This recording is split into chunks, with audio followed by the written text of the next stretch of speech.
Universe के बारे में जितना हम जानने की कोशिश करते हैं उतना ही ज़्यादा फैसिनेटिंग ये होता जाता है। इसके साथ साथ हमें ये भी पता चलता है कि ये अपने आप में ही सबसे बड़ा मिस्ट्री है। हम सब जानते हैं कि आज की डेट में बिग बैंग को ही इस यूनिवर्स के जन्म का कारण माना जाता है, यानी कि वही बड़ा एक्सप्लोजन जिसके बाद इस यूनिवर्स की शुरुआत हुई थी। लेकिन क्या सच में बिग बैंग के कारण ही हमारे इस यूनिवर्स का जन्म हुआ था? तो फ्रेंड्स, आज के इस वीडियो में हम कुछ ऐसे थ्योरीज के बारे में जानने वाले हैं जो ये प्रूव करती है कि बिग बैंग सच में हुआ था और उस एक्सप्लोजन के बाद ही इस यूनिवर्स की शुरुआत हुई थी। तो फ्रेंड्स, चलिए सबसे पहले बिग बैंग के बारे में थोड़ा शॉर्ट में जान लेते हैं। बिग बैंग थ्योरी ये कहती है कि हमारे यूनिवर्स की शुरुआत एक सिंगुलर पॉइंट से हुई थी, यानी कि एक ऐसे पॉइंट से जो हर समय साइज में एक्सपांड होता गया और समय के साथ साथ धीरे धीरे ठंडा होने लगा।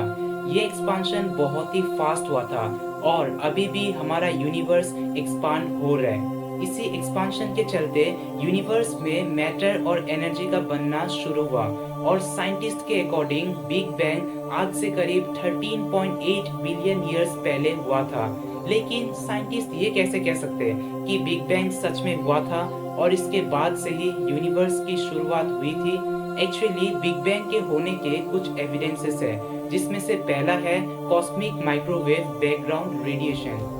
Cosmic microwave background radiation actually कुछ वीक इलेक्ट्रोमैग्नेटिक रेडिएशन है जो यूनिवर्स में पूरी तरह से फैला हुआ है। इन रेडिएशंस को पहली बार 1964 में एर्नो पेंजियस और रॉबर्ट विल्सन नाम के दो फिजिसिस्ट के द्वारा डिटेक्ट किया गया था। इलेक्ट्रोमैग्नेटिक रेडिएशन एक तरह की एनर्जी होती है जो स्पेस में वेव्स के रूप में ट्रैवल करती है। अब ये वेव्स अलग अलग तरह के हो सकते हैं, जैसे कि microwaves, infrared radiation, radio waves, visible light, ultraviolet radiation, X rays या फिर गामा रेज भी हो सकता है। जो विजिबल लाइट होती है जिसके कारण हमें अलग अलग चीज़ें अलग अलग कलर की दिखाई देती है, वो भी एक तरह की इलेक्ट्रोमैग्नेटिक रेडिएशन ही होती है। तो हम बात कर रहे थे कॉस्मिक माइक्रोवेव बैकग्राउंड रेडिएशन की। इन रेडिएशंस को यूनिवर्स का सबसे ओल्डेस्ट लाइट माना जाता है।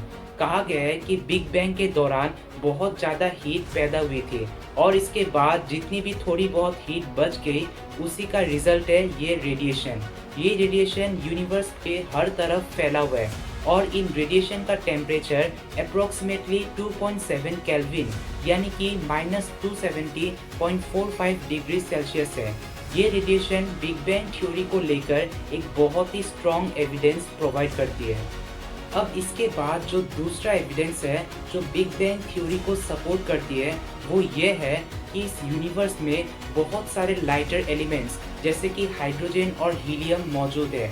बिग बैंग थ्योरी के अकॉर्डिंग हाइड्रोजन और हीलियम ही वो दो लाइटर एलिमेंट्स हैं जो सबसे पहले बिग बैंग के दौरान रिलीज हुए इंटेंस हीट और प्रेशर के बाद बने थे।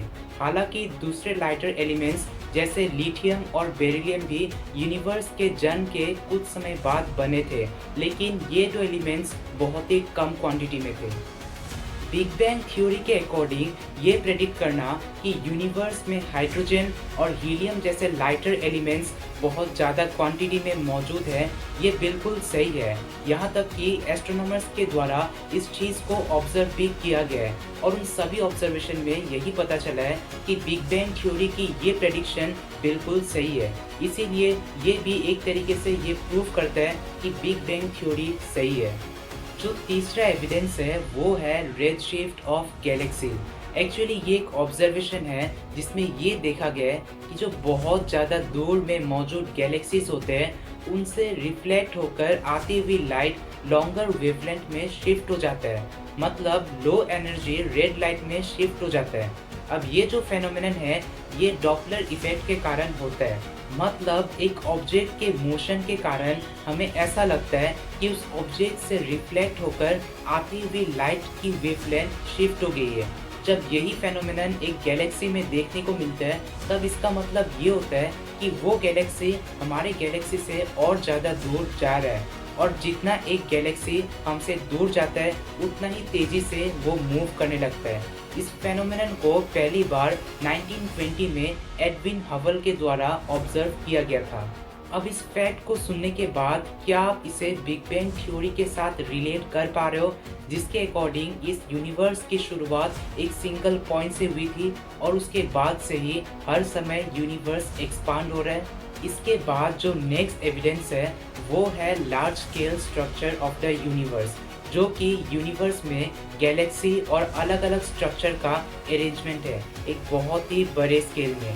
इस अरेंजमेंट में Galaxy cluster, super clusters, voids, filaments और कई सारे दूसरे स्ट्रक्चर्स भी आते हैं। पता है एक इंटरेस्टिंग बात यह है कि इन सभी स्ट्रक्चर का डिस्ट्रीब्यूशन रैंडम नहीं है, बल्कि ये सभी चीज़ें किसी तरह के पैटर्न में ऑर्गेनाइज्ड है।